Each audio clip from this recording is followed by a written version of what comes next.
स्वागत है episode number 1395 में। तो कैसे हैं सब बेहद की आत्माएं, श्रेष्ठ आत्माएं, जागृत आत्माएं। आशा रखता हूं सब बढ़िया होंगे, मस्त होंगे, व्यस्त होंगे। दादाजी के इस यूट्यूब चैनल पर आप सभी का बेहद का परम परम स्वागत है। मैं हूं अनंत और सभी का स्वागत करता हूं लाइव मेडिटेशन रात को 10 से 11 में। तो आइए यहाँ पर हम मिलकर शुरू करते हैं आज का बढ़िया सा एपिसोड। तो भाई एपिसोड की शुरुआत में ही सबको ये बताना है कि गुजराती मेरा जो वीडियो है वो काफ़ी अच्छा चल रहा है। और यहाँ पर मैं आपको ये बताना चाहता हूँ कि YouTube ने एक जो फीचर्स दिया है नवा, तो आप आ जाओ सब लोग, मैं समझा दूँ आपको।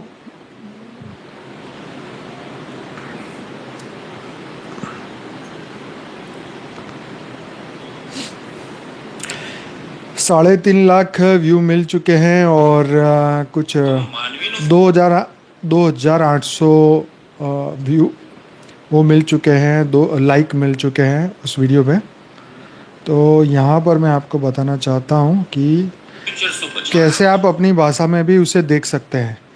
आपको क्या करना है कि जब आप वीडियो खोलेंगे तो यहाँ पर आपको एक सेटिंग वाला ऑप्शन मिलेगा। ये रहा, ये जो लास्ट वाला है, ये सेटिंग वाला ऑप्शन है। इसके ऊपर ऐसे क्लिक करो। क्लिक करोगे तो आपको इस तरीके का ऑप्शन दिखेगा। इसमें जो तीसरा लिखा है ना कैप्शन, उसके ऊपर आप क्लिक करो। उस पर आप क्लिक करोगे तो आपको गुजराती ऑटो जनरेटेड दिखाएगा, ठीक है। उसके बाद आप सीसी में जाएंगे।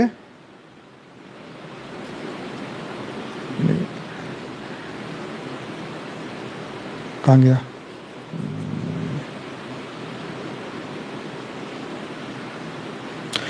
तो सबको ना वो अलग अलग तरीके से दिखाता है। किसी को ये गुजराती वाला दिखाता है, किसी को हिंदी भी दिखता है। ये अलग अलग भाषाओं में यहाँ पे आपको दिखेगा। तो उसमें से आप अपनी डिवाइस की सेटिंग करके, विजिबिलिटी करके, आप अपनी भाषा में भी टेक्स्ट नीचे लिखा हुआ आएगा, सब टाइटल सीसी जिसे बोलते हैं। तो ગ્રહ તો એક ફિઝિકલ વસ્તુ છે કે ભાઈ પથ્થરનો બનેલો છે, પણ એ પથ્થરને ચલાવવા વાળું કોઈ તો છે ને। ये गुजराती आ रहा है, ऐसे हिंदी में आएगा, इंग्लिश में आएगा, आपकी भाषा में भी वो आएगा, जो आपको भाषा सुननी है उसमें भी आएगा। तो ये एक सेटिंग है जो आप सीख ले और अपनी भाषा में इसको देखने का ट्राई करें।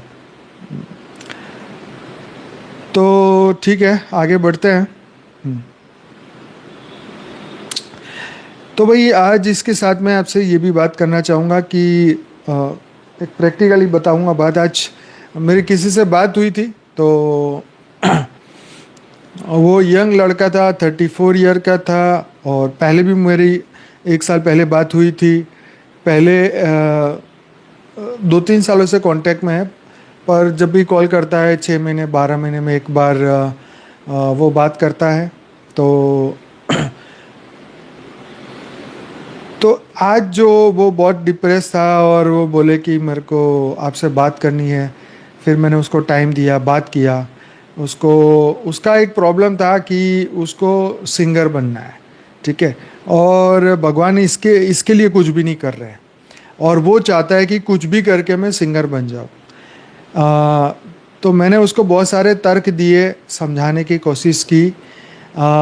अपने तरीके से, हर तरीके से मैंने उसको समझाया कि भाई तू कर्म कर और ये कामना छोड़ दे, या ये इच्छा, तू फल की इच्छा मत कर, तू कर्म कर, तू करा कर। लेकिन वो इतना फ्रस्ट्रेटेड है भगवान को लेके कि मैं क्या ऐसा करूं जिससे मेरी ये इच्छा पूरी हो जाए। बोले वैष्णो देवी जाऊं, मैं यहाँ जाऊं, आप बोलो वहाँ जाऊं। मैंने कहा मैं तुम्हें यही सलाह दूंगा कि तू सिर्फ कर्म कर और बाकी प्रारब्ध पे छोड़, ठीक है, ऊपर वाले पे छोड़। बहुत तरीके से समझाया, परंतु उसके दिमाग में जो बात घुसी है कि मुझे कुछ भी करके वो बनना है, राइट। तो उसके दिमाग से वो बात लास्ट मिनट तक भी नहीं निकली। मैं उसको समझा रहा था आधा घंटा, ज्ञान से समझाया, उसको तर्क से समझाया, वेद उपनिषद से समझाया, अपने जीवन के एक्सपीरियंस से समझाया। पर आखिर में वो बोला कि भाई मेरे को आपकी बातें नहीं समझ आ रही, बस मुझे तो ये बनना है। मैंने कहा भाई तूने मेरा आज आधा घंटा लिया है, हाँ? तू अब अगली बार भी जब भी कॉल करेगा इस मैटर पे, तो मैं सिर्फ तेरे से यही जवाब दूंगा। ठीक है, आवाज़ आ रही है ना? ठीक है, मैं तुम्हें यही जवाब देने वाला हूँ, चाहे तू आज फ़ोन कर, आज तो बात हो गई, अब अगले साल भी कॉल करेगा अगर यही मैटर पे, तो मैं तुझे यही कहने वाला हूँ। ठीक है, यहाँ ना कोई चमत्कार है, ना कोई झूठी आशाएं बेची जाती है, और ना ही हम सत्य को सत्य की तरह दिखाते हैं। तेरे को दुनिया में जहाँ मर्जी जाना है जा। हाँ, वो बोले भगवान राम क्या कर सकते हैं इसमें, भगवान कृष्ण क्या कर सकते हैं? मैंने कहा वो कुछ नहीं कर सकते। भगवान क्या तेरे को सिंगर बनाने के लिए धरती पर आए हैं? वो खुद धरती पर आए, इतने दुखी हुए। हाँ, भगवान क्या करेंगे तुम्हारा? भगवान भगवान राम जब धरती पर आए तो उनकी वाइफ जब चली गई थी तो किसी ने उनको मदद नहीं किया। ऊपर बैठे हुए सभी लोग, ब्रह्मा जी, विष्णु जी, शिव जी, ब्रह्मा जी तो जान ही नहीं सकते। कृष्ण जब धरती पर आए तो ब्रह्मा जी खुद नहीं जानते थे कि वो कौन है, विष्णु के अवतार है कि सुप्रीम अवतार है कि कौन है। हाँ, तो तुम जब ब्रह्मा जी नहीं जान सकते तो तुम क्या जानोगे? एक सामान्य मनुष्य क्या जानेगा? हाँ, आप सोचो कि इस ब्रह्मांड के ये रूल इतने जबरदस्त है, इतने कड़क ये रूल्स है, यहाँ के स्ट्रॉन्ग इतने रूल्स है कि जब लक्ष्मण के ऊपर शक्ति पास चलाया गया, जब वो लक्ष्मण जी बेहोश हो गए तो राम इतने विवश हो गए, पर ब्रह्म होते हुए विवश हो गए, इतने दुखी हो गए, और वैद्य को बुलाना पड़ा। रावण के वहाँ से वैद्य को उठा के ले आए हनुमान जी। हाँ, फिर उससे बोला कि जाओ और ये बूटी ले आओ। हाँ, अगर सुबह तक ले आए तो ठीक है, नहीं तो गए लक्ष्मण जी। तो फिर पहाड़ उठा के ले आए संजीवनी बूटी, क्या नाम था उसका। तो आप सोच के देखो कि यहाँ भगवान इतने मजबूर है, तो क्या भगवान तुम उनकी उपासना कर करके सिंगर बनना चाहते हो? कैसे बनोगे बताओ? अब झूठी उम्मीदें दुनिया वाले दे रहे हो, तुम लो, मेरे को क्या फर्क पड़ता है? तो तुम्हारे प्रारब्ध में है तो तुम्हें मिलेगा, तुम कर्म करो ना। फल तुम्हारे हाथ में नहीं है, पर फल ऊपर वाले के हाथ में, वो चाहे तो दे सकता है।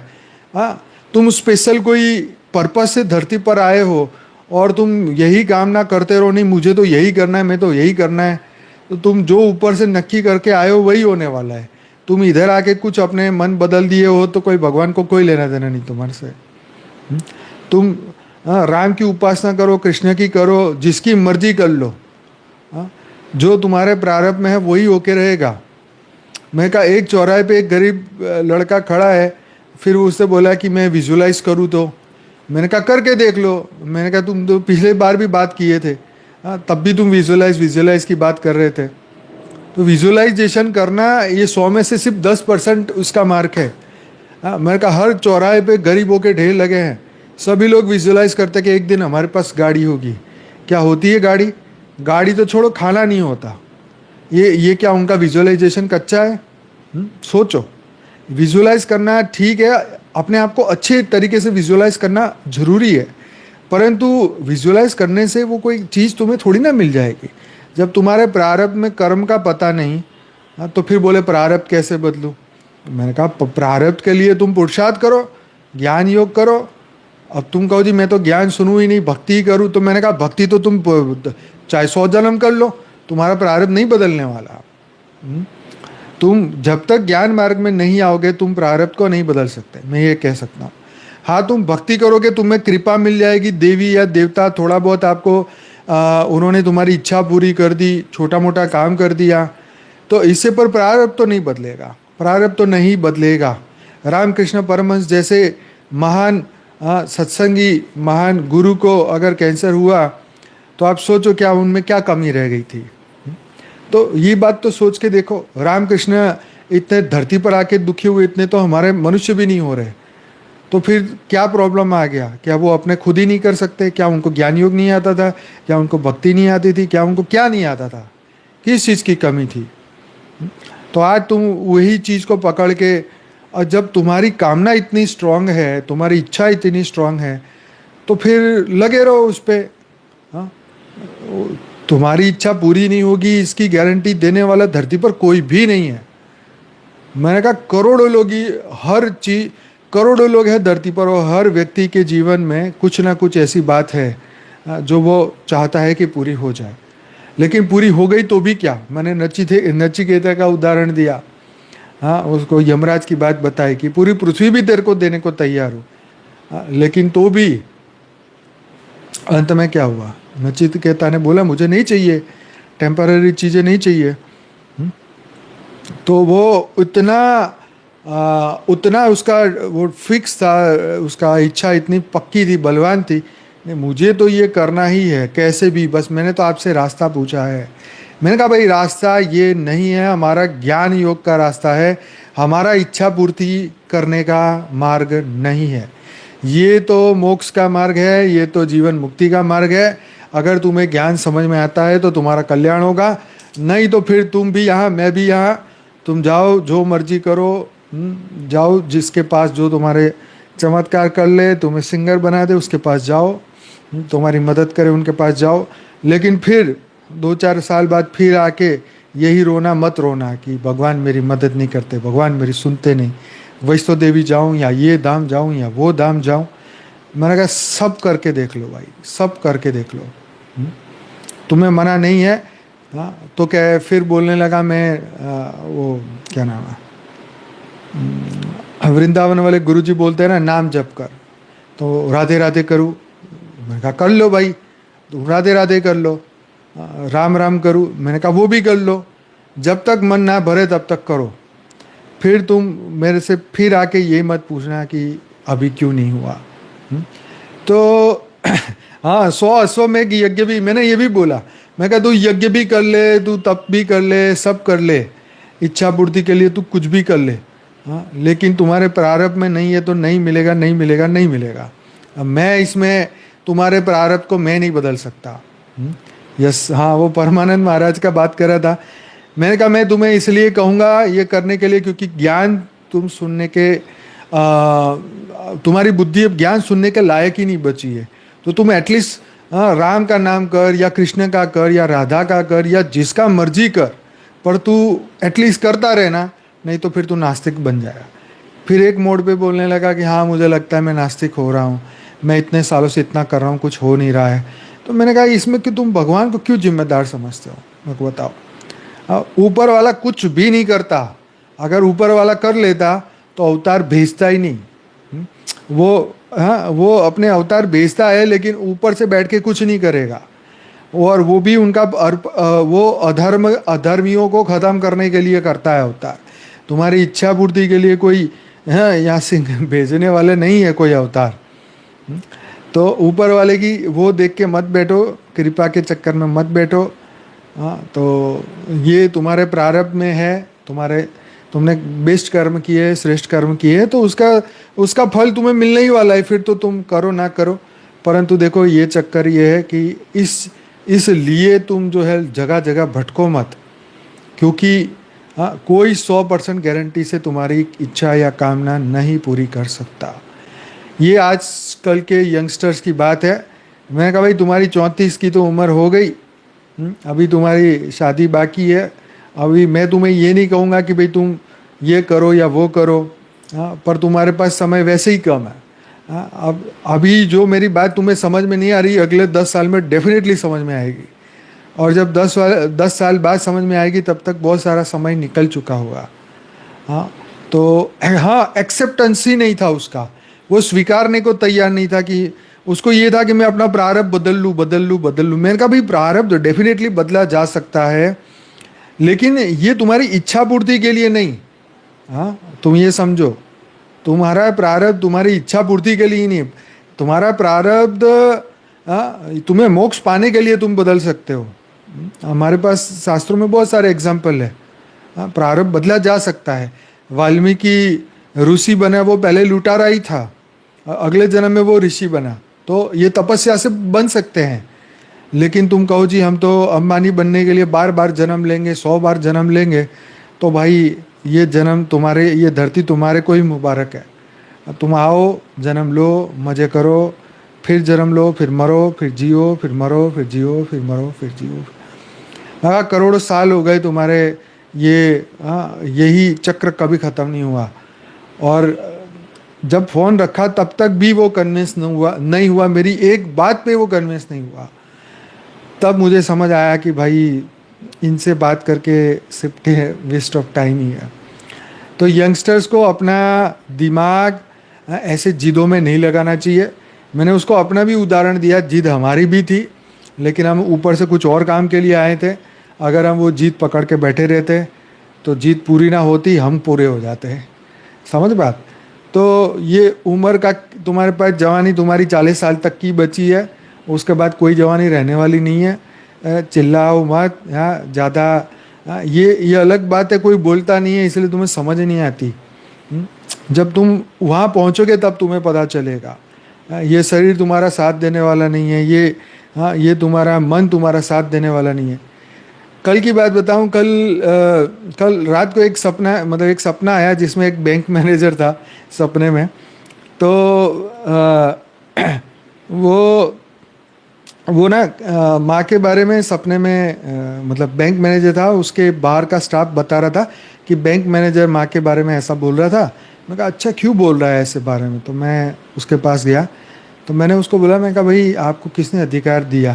कहता बीके वालों की किताब में इनके बारे में ऐसा लिखा है, ऐसा लिखा है, ऐसा लिखा। तो मैंने कहा यार तुम तो एकदम गधे हो। मैंने तो गंदी भाषा में बात किया और मैंने उसको बहुत ही भला बुरा कहा। और रियल में मैं जब मैं उठा तो मैंने साक्षी को भी बोला, मैंने कहा यार मैं सच में मैं ऐसा नहीं हूँ और मैंने सपने में ऐसा क्यों किया उसके साथ। मैं कॉन्शियसली कभी ऊंची आवाज़ में या इस तरीके से बदतमीजी से जो मैंने सपने में बात की है वो मैं स्थूल में कभी नहीं करता हूँ। लेकिन ये क्योंकि कॉन्शियस माइंड तो सोया था तो ये सब कॉन्शियस माइंड ने एक पूरा सपना बनाया और सब कॉन्शियस माइंड में उसने वो बैंक मैनेजर को बड़ी बुरी बातें बोली, इवन गाली तक पहुँच गया। तो मैं ये सोचने लगा कि देखो हमारे सबकॉन्शियस माइंड में कितनी बातें भरी पड़ी है, न जाने कितनी बातें भरी पड़ी है, कहाँ से भरी है, कैसे भरी है, ये मुझे नहीं पता है।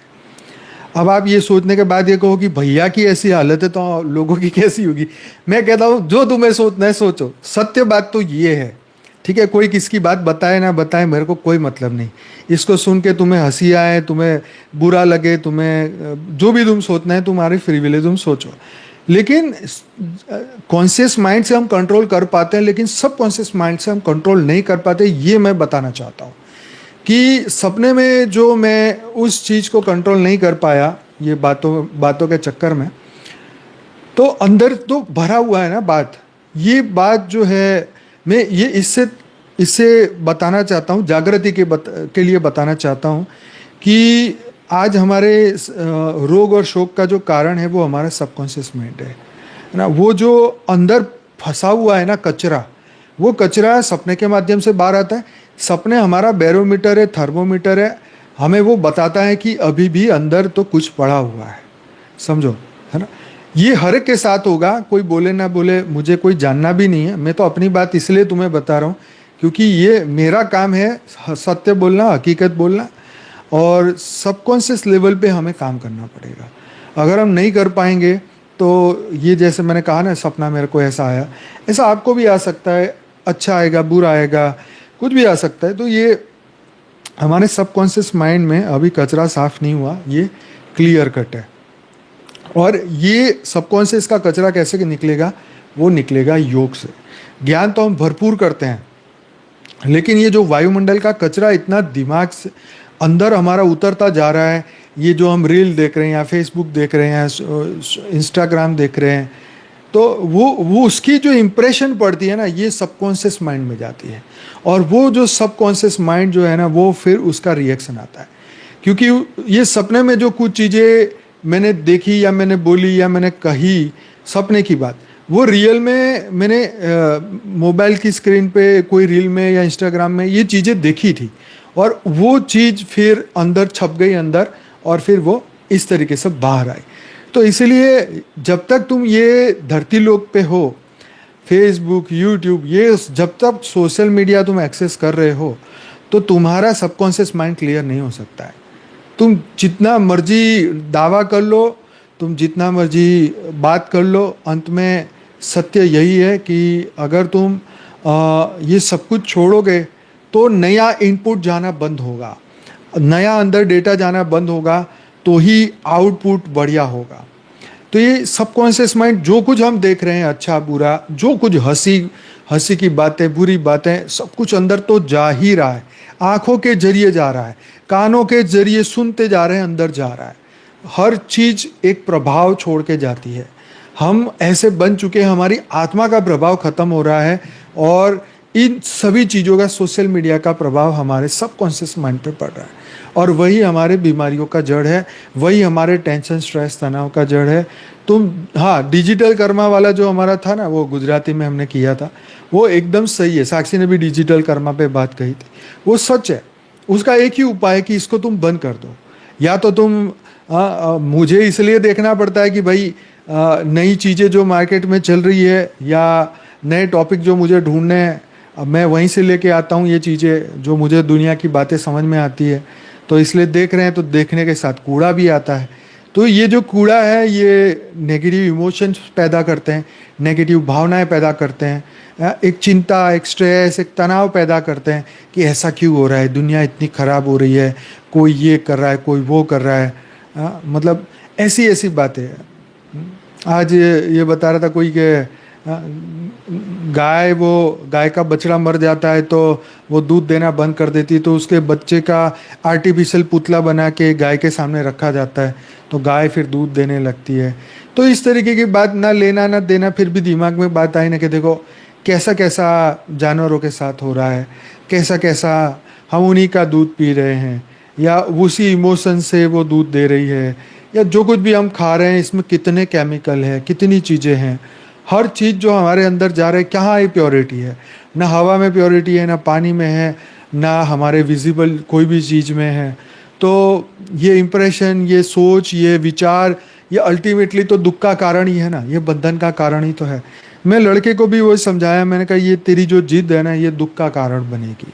ठीक है, तो ऊपर वाले पे छोड़ दे, वो अगर तेरे भाग्य में होगा तो वो तुम्हें दे देंगे। ठीक है, लेकिन एक जिद पकड़ के करना कि नहीं, करके ही छोड़ूंगा, कैसे भी करूंगा, इधर जाऊंगा उधर जाऊंगा, सबके आशीर्वाद लेके आऊंगा, तो भाई तुम्हें और तुम्हें मुबारक, तुम्हारा भगवान तुम्हें मुबारक, वो कर दे तो कर दे। तो ये वही बात है कि जिद छोड़ दो। मैंने एक ही बात बोली, जिद छोड़ दो, कर्म करो, फल की चिंता मत करो, जो होना होगा बढ़िया होगा, नहीं होगा तो भी कौन सा फर्क पड़ जाएगा।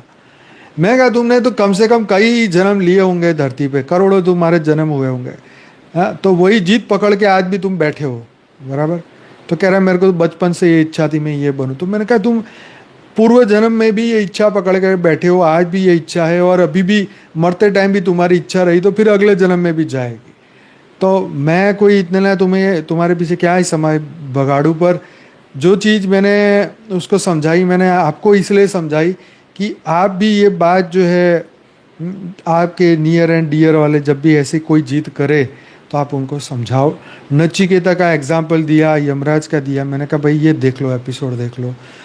मैंने कहा परीक्षित की एपिसोड देख लो कि भाई परीक्षित ने तो अपना प्रारब्ध सब खत्म कर दिया और वो मोक्ष की ओर चले, पर वो ज्ञान योग किया तब ना। अब तुम कहो जी मेरे को तो नाम दाम नहीं लेना है, या भक्ति करनी है, या इससे ज़्यादा मुझे कुछ नहीं करना है, तो भाई इससे तुम्हारे को टेम्पररी शांति मिल सकती है, परंतु इससे प्रारब्ध तो नहीं बदला जा सकता।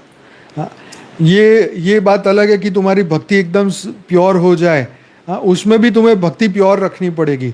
इच्छा वाली भक्ति तो कोई फ़ायदा नहीं, हो तो तमो प्रधान वाली भक्ति है, इससे तो कोई ऊपर से तुम्हें लेने भी नहीं आएगा। हाँ, या तो तुम अच्छे प्योर भक्ति करते तब तो कोई ऊपर के साकेत लोग से कोई आ जाए, या कोई ऊपर के विष्णुपुरी से कोई आ जाए, लेकिन यहाँ तो तुम्हारी तामसिक भक्ति है, कामना वाली भक्ति है, कोई कुछ देने वाला नहीं है। तो यही बात है दुनियादारी में, यही है। देखो यंग थे तो मैंने कहा चलो एक बार बात करें, कुछ कल्याण हो, लेकिन कल्याण कैसे हो? मेरी इतनी 34 मिनट की बात में अंत में उसको यही कह रहा, भैया मेरे तो सर से ऊपर जा रहा है। फिर मैं समझा, मैंने कहा इसकी तड़पन इतनी स्ट्रांग है कि मेरी एक बात इसके दिमाग में नहीं बैठ रही है, मैं इसका कोई कल्याण नहीं कर सकता। मैं कहा भाई तू अगर यही बात पे अगर दोबारा कॉल करेगा तो मत करना, अगले साल भी अगर कॉल करेगा तो मेरी यही बात आज जो मैं कह रहा हूँ ये अगले साल भी वही कहूँगा। ये कोई नया कुछ नहीं होने वाला। मैं कहा ना तो मुझे तुझे फॉलोअर्स बनाना है, ना तो मैं तुझे कोई तेरा कोई यूज़ करना चाहता हूँ, ना मुझे तेरे पैसे चाहिए। मैंने तो जो सत्य है वो मैंने बता दिया, ठीक है। तो अब तू जाए, तेरा काम जाने, जो तेरे को समझ में है वो कर। तो पिछले 2-3 सालों से जब भी उससे बात होती है, साल में एक आध बार, तो यहीं पर इसकी सुई अटकी हुई है और उसका कुछ नहीं हो रहा है। तो ये हर मतलब देखो, ये अज्ञानी लोगों की यही कहानी है। फिर हमें लगता है कि यार क्या टाइम वेस्ट किया, पर चलो ठीक है, हमारा जो टाइम, ये जो अनुभव मुझे मिला वो मैंने आपसे शेयर किया, इसलिए किया कि आपको भी समझ में आए कि दुनियादारी में यही है। अंत में इसलिए पहले उसको पूछो कि तेरे को मोक्ष चाहिए, तेरे को भगवान चाहिए, तेरे को क्या चाहिए, पहले नक्की कर। अगर दुनियादारी की चीज़ें चाहिए तो ज्ञान मार्ग में कुछ नहीं मिलने वाला, दफाओ यहाँ से। अगर तुझे ये चीज़ें चाहिए तभी तू ज्ञान मार्ग में आना, नहीं तो तू भक्ति करता रहे, भक्ति मत छोड़ना, नहीं तो तू नास्तिक बन जाएगा। भगवान तेरी इच्छा पूरी करे ना करे, लेकिन भक्ति छोड़ना मत। हाँ, जिस दिन तेरे अच्छे कर्म सामने आएंगे तो तेरे को ज्ञान समझने की अंदर से तेरी इच्छा होगी। और यही फर्क पड़ता है ज्ञानी और अज्ञानी में, यही फर्क है एक आम इंसान में और एक ज्ञानी व्यक्ति में। यही फर्क है कि हम ज्ञानी बन के हमें क्या मिला, तो ये मिला कि आज तुम उसकी तरह बात नहीं कर रहे, आज तुम उसकी तरह तुम्हारी सोच नहीं है। मैं कहा भाई मैं 5 साल से ज्ञान सुना रहा हूँ, योग कर रहा हूँ, इतने एपिसोड लिए मैंने, कोना कोना एक एक चीज़ हमने छान मारी, बेहद का पूरा ज्ञान 10 साल से हम कर रहे हैं। और ये सब हमें इसी तरफ लेके जाता है कि हम यहाँ से सब छोड़ के जाएं, जीवन मुक्त होके जाएं। और तू कहता है कि मेरे को कुछ छोड़ना नहीं, मेरे को यहीं पाना है, तो भाई ये मार्ग में तो नहीं मिलेगा। ये मार्ग, ये भौतिक जगत की प्राप्ति का मार्ग नहीं है। मैंने कहा ये जीवन मृत्यु जरा व्याधि है, शास्त्र बता रहे हैं। तो ये जीवन और मृत्यु, ये जरा व्याधि है, रोग है, इससे निकलने का मार्ग ज्ञान मार्ग है। और तुम कह रहे हो जी नहीं, हमें ये तो यही पसंद है, कुछ भी करके मुझे ये चाहिए। तो भाई ये यही जो दुख का कारण बनेगा, मैंने उसको बोला यही जिद तुम्हारी दुख का कारण बनेगी। फिर तुम मुझे फ़ोन करोगे तो मेरा यही जवाब रहेगा, कोई नया जवाब नहीं है, यही जवाब है। एक बार करो या 100 बार करो, यही जवाब है। कोई मंत्र नहीं है, हमारा परम शांति मंत्र इसीलिए नहीं है। तो बार बार बोला था ये मंत्र कर लूँ, ये कर लूँ, आपका कौन सा मंत्र है? मैंने कहा भाई ये हमारा मंत्र इसके लिए नहीं, हमारा मंत्र तो ये आत्म जागृति का ज्ञान है और परम शांति का मार्ग है। तो यहाँ पर ये चीज़ें नहीं होने वाली है। तो यही है, देखो लोग फंसे हुए हैं, उनको कौन समझाएं, कौन बताएं। आपको इसलिए बताया कि आप उन यंग बच्चों को बता सको कि जो तुम्हें मिलने वाला है ये टेम्पररी है, और फिर मिल तो जाएगा, तो पता नहीं कौन सी उम्र में तुम्हें मिलेगा, लेकिन उसके बाद भोगने के लिए शरीर कितना रहेगा क्या पता। एक ज्योतिष का मैंने वीडियो देखा तो वो कह रहे थे कि पहले हम एक ज़माने में 120 साल की कुंडली बनाते थे, अब तो 100 साल की भी हो गए, 100 भी क्या, अब तो पता नहीं कितने साल की हो गई, और भी कम हो गई। तो आप सोचिए कि कितना समय रह गया है धरती के पास, कितना समय रह गए मनुष्य के पास, है ना। तो तो यंग लोगों का विचारों का ये हालत है, और कोई सत्य बोलने वाला नहीं है, सब झूठी आशाएं, दिलासाएं। कहेंगे तुम ये देवी के पास चले जाओ, वो तुम्हारी इच्छा पूरी करेंगे। फिर उसने मुझे ये कहा क्या देवी देवता, कोई भी देवी के पास जाऊंगा क्या वो मेरी इच्छा पूरी करेंगे?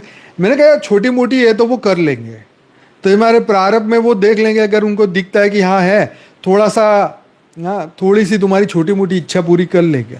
लेकिन इसकी कोई गारंटी नहीं है कि तुम्हें वो सिंगर बना के ही छोड़ेंगे। हाँ, ये तो भूत प्रेत कोई पकड़ ले तुम्हें और तुम साध लो, कुछ तुम्हारा कल्याण हो जाए तो हो, नहीं तो कुछ पता नहीं है। और वो भी तुम्हें कहाँ भटका दे तो राम जाने।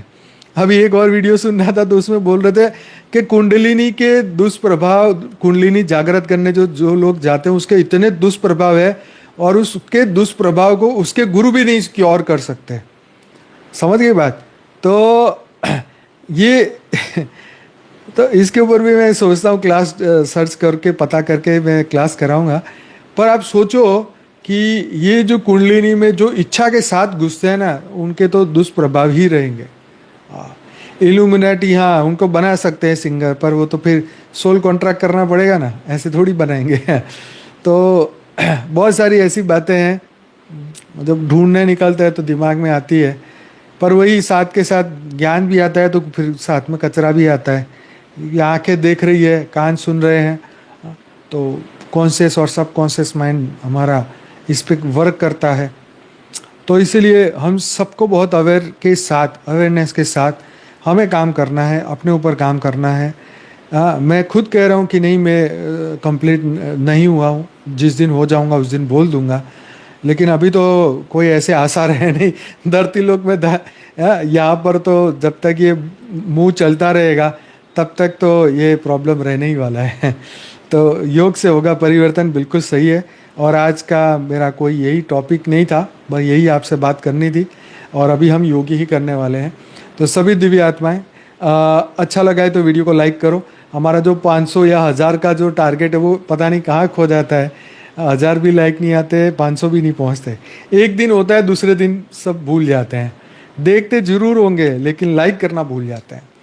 तो इस बार दिवाली में सबको मुझे बादामी गिफ्ट देने पड़ेंगे कि आप वीडियो देखो, वीडियो खोलते ही पहले पहले लाइक करो, पहले बादाम खाओ और तुरंत लाइक करो। 9 बजे बादाम हाथ में लेके बैठो, फिर सोचना हाथ में क्यों बादाम लेके बैठा है, क्योंकि वीडियो को लाइक करना है। तो चलो ठीक है, मजाक की बात है, पर करना भाई, हाँ याद रखना। ठीक है, तो चलो आंखें बंद करते हैं और परम शांति की ओर चलते हैं, परम लाइट की ओर चलते हैं, परम प्रकाश की ओर चलते हैं, आत्म जागृति की ओर चलते हैं। कॉन्शियस, सब कॉन्शियस और अनकॉन्शियस माइंड से ऊपर उठ के आत्मा के ऊपर फोकस करते हैं, क्योंकि हम पूरे दिन आत्म स्वरूप में नहीं रहते हैं। तो इसकी वजह से कॉन्शियस, सब कॉन्शियस माइंड में कूड़ा कचरा भरता रहता है, भरता रहता है, भरता रहता है।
बेहद की कला के परम धाम से बेहद के दादाजी सभी दिव्य आत्माओं को परम प्रकाश दे रहे हैं, परम लाइट दे रहे हैं, आत्मा में अनंत सूर्यों की शक्ति दे रहे हैं।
सभी दिव्य आत्माओं का दिल से धन्यवाद, कोटि कोटि धन्यवाद। बेहद की परम महाशांति।